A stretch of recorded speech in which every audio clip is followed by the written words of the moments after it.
আসসালামু আলাইকুম রহমতুল্লাহি বারাকাতু। প্রিয় দর্শক, আমরা যাকে দেখতে পাচ্ছি ওনার নাম হচ্ছে হাফেজ মোহাম্মদ আশিকুর রহমান জিশান, যার অবদানে এবং যার প্রচেষ্টায় আজ মতলব দক্ষিণ নিউ হোস্টেল মাঠে বিশাল সালাতুল ইস্তিসকার নামাজ আয়োজন করা হয়েছে। তো আজকে আমরা মোহতারামের কাছে জানবো যে এই ব্যাপারে ওনার কি ভূমিকা আছে বা উনি এই ব্যাপারে কিছু বলতে চান কিনা। আসসালামু আলাইকুম রহমতুল্লাহ বারাকাত। সম্মানিত দিন দরদি তৌহিদি জনতা, সারা পৃথিবীর ন্যায় বাংলাদেশেও যে তাপদাহ চলতেছে, হিট স্ট্রোক করে মানুষ মারা যাচ্ছে, মানুষ এক অসহায় একটা অবস্থায় দিনাতিপাত করতেছে। সেই সময় সারা বাংলাদেশে বিভিন্ন জায়গায় বিভিন্ন সংগঠনের মাধ্যমে বিভিন্ন ব্যক্তির উদ্যোগে সালাতুল ইস্তিসকা শান্তিপূর্ণ রহমতের বৃষ্টির জন্য বিশেষ নামাজের ব্যবস্থা করা হচ্ছে। বিভিন্ন জায়গায় নামাজ পড়তেছে, দোয়া করতেছে।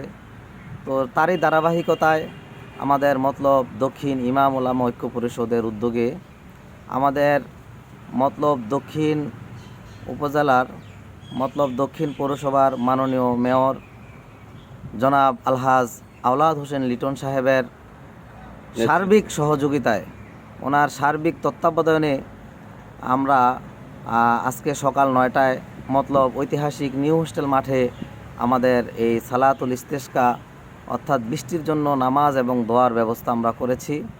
তো আমাদের আজকে মতলব বাজার শাহী জামে মসজিদের সম্মানিত ইমাম ও খতিব হাফেজ মাওলানা মুফতি গোলাম সরোয়ার ফরিদি সাহেব এবং আমাদের উপজেলা মসজিদের সম্মানিত ইমাম হাফেজ মাওলানা মুফতি মোর্শেদ আলম সিরাজি সাহেবের সুপরামর্শে ওনাদের এবং আমাদের মাওলানা আবুল হাসানাত ভাই, মাওলানা খালেদ সাইফুল্লাহ সহ মতলব বাজারের আশেপাশে যত মসজিদ আছে সমস্ত মসজিদের ইমামদের উদ্যোগে এবং মতলব দক্ষিণ উপজেলার সমস্ত মসজিদের ইমামদের উদ্যোগে আলেম ওলামাদের একটি সংমিশ্রণ হবে। এখানে আপনারা সবাই আসবেন। জাস্ট সকাল 9টায় আমাদের নামাজ শুরু হবে এবং দোয়া শুরু হবে। আমরা যাহা কিছু করি এগুলো হচ্ছে এই পৃথিবীতে যত আযাব এবং গজব হচ্ছে এগুলো আমাদের দুহাতের কামাই করারই প্রতিফল। আমরা যাহা কিছু করি আল্লাহ রব্বুল আলামিন এগুলো আমাদের এই কামাই করার ফলে আমাদেরকে দিয়ে থাকেন।